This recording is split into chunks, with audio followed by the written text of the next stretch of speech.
Résumé de l'actualité de la journée pour vous, mesdames et messieurs, c'est le point info. Coup dur pour le parti Les Transformateurs.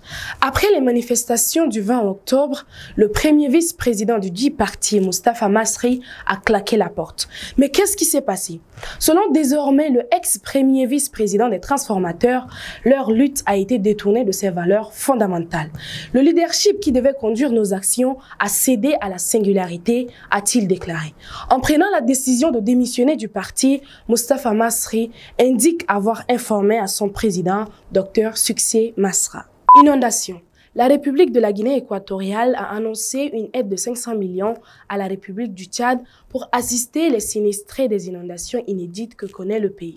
L'annonce a été faite hier, 25 octobre, par Balthazar Ngonga Edjo, ministre d'État à la présidence du gouvernement chargé de l'intégration régionale de la Guinée équatoriale lors de la session extraordinaire de la CCAC.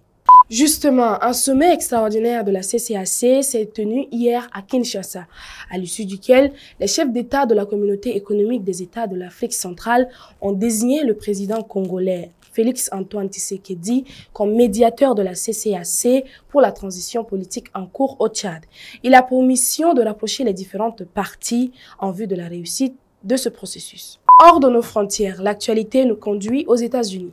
Le sénateur américain Robert Menendez, qui préside le comité des affaires étrangères du Sénat des États-Unis et qui récemment s'est adressé aux autorités de la transition tchadienne, fait l'objet d'une enquête fédérale dans une affaire d'arrangement présumé contre faveur.